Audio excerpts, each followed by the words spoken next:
The Venezuelan bridge watches a blip slip, then the sea lifts. Bearing 086. CPA closing. Depth 0 stationary. 1.9 nautical miles. Not a trawler. A Virginia-class sub. The patrol ship holds intercept procedures. The sub holds its breath. No radio, no flares, just presence. Minutes later, a deliberate roll to port and a controlled submergence. Contact gone.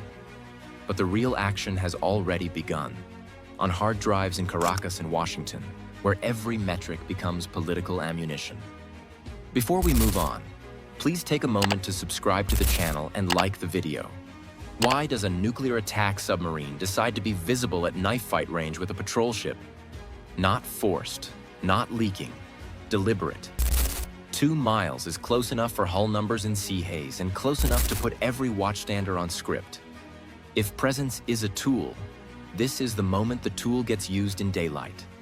The question is why a crew trained to disappear would step into the frame and hold it long enough for every stopwatch on that bridge to earn its paycheck. The bridge timeline builds fast. Bearing 086 holds steady off Puerto La Cruz. Closest point of approach ticks down. Contact looks like a trawler at first. Low profile, lazy return, slow relative speed. Then the sea lifts in a single heavy breath. White water spreads out, not from prop wash but from displacement. Sonar notes a jump, the kind that says thousands of tons pushed water out of the way in a controlled rise. The trawler grows a sail. Mastheads peak, then a fin. What looked like a net hauler becomes hardware the fishing fleet does not carry. The sound room calls the spike, and the bridge feels it through the deck. The assumption breaks. Watchstanders reclassify in seconds because anything slower loses the plot. They shift from merchant ID to submarine protocol, scrub labels, and reset alarms. The ocean heave speaks louder than radar returns. Broad wake, low silhouette, angles too clean for any civilian hull. Someone notes the roll angle and how the foam line trails. The pattern fits a surfacing evolution, not a drift. Venezuelan voices settle into short phrases.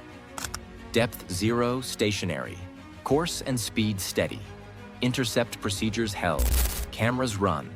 Every minute marked with bearing, range, wind, sea state, time in Zulu, GPS fixes, gyro headings, even lens model. Nobody yells. You can hear the discipline in the cadence. When you log like that, you are writing for an audience that will not be on deck. Legal desks, operations centers, and anyone ready to cut a clip to 20 seconds. Here's why they do it that way. CPA, the closest point of approach, is the predicted minimum distance between your ship and the contact if both hold present course and speed. You plot it to see if steel meets steel. The intercept ladder is the step-by-step of closing without provoking. Hold, parallel, shadow, cross the bow only under clear guidance. In a gray zone encounter, steady course and speed beats drama. It shows control, avoids target fixation errors, and denies the other side an aggressive screenshot. Think of presence like a chess move that doesn't take a piece but changes the board. You move the queen into the open file and leave her there. No radio call, no flourish. Everyone sees the square now belongs to someone who can defend it. The strength comes from the stillness. You force the other side to calculate, and in their calculation, they reveal their plan. Virginia-class attack boats train to avoid this scene. They live by stealth, thermal management, and sound discipline. Surfacing near a potential adversary risks classification, hull imagery, and acoustic fingerprints. Doing it anyway signals confidence in control of the encounter, comfort with the legal box they're in, and trust that their own sensors are collecting as much as they're giving away. It also implies they expect to manage every camera on them by giving nothing away in voice or maneuver. No radio, no flares, no semaphore. The silence carries weight because any transmission has metadata. Who, where, how, and why. Silence suggests you already own the information advantage. You are not asking questions, you are logging answers. So the payoff here is plain. The sub surfaced to send a measured message within the lines of international law. We see you, we can be here, and our record is as clean as yours. Then it rolled to port, settled, and slid under.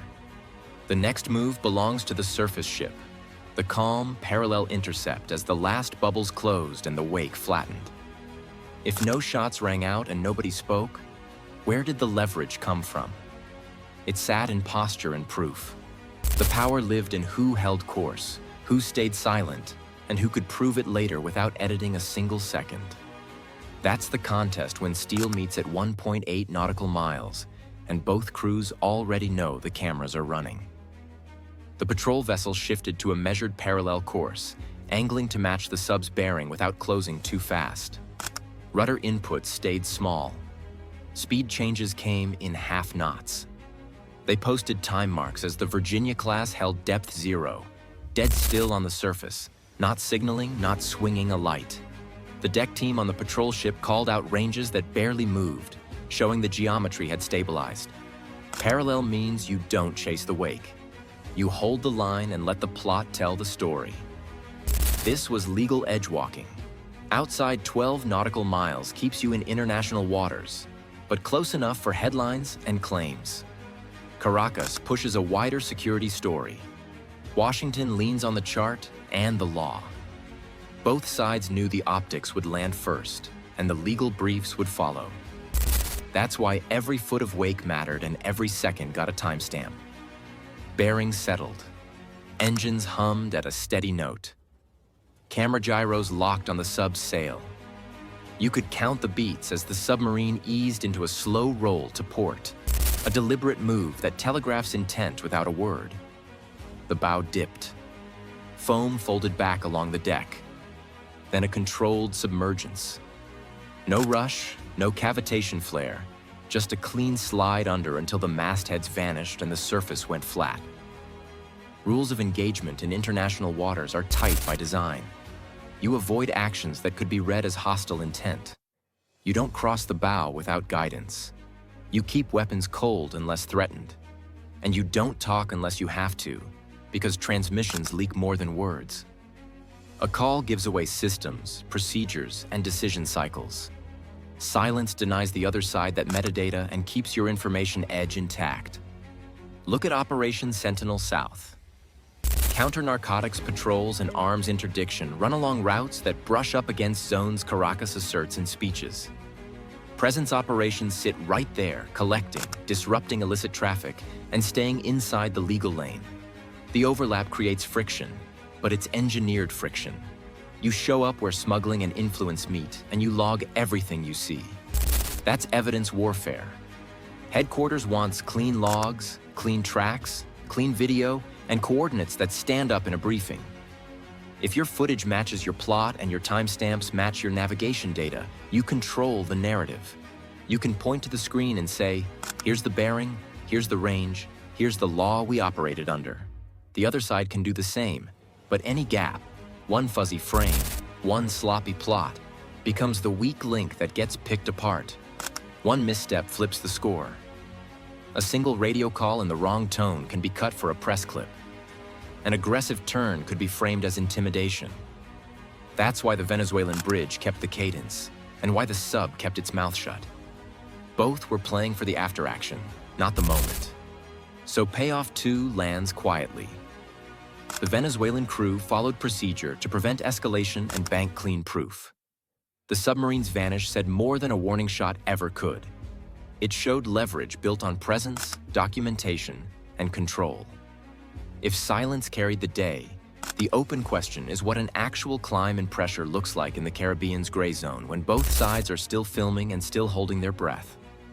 In the Caribbean gray zone, the first weapon is proof. Who shows up, stays silent, and records clean. A deliberate surfacing by a platform built to vanish is signaling theory in motion. A calculated deterrent that says operational freedom without a single word. One strategist puts it bluntly. Presence is the most fundamental form of deterrence. It is the visible manifestation of capability and resolve that discourages adversaries from taking unwanted actions. So where do you stand? Do presence ops cool tempers or harden them? How should navies signal intent without gambling on miscalculation? The ocean closed over the sub. The data didn't. The briefings start now. https www.youtube.com. Watch via RQXUKTF7WWQ.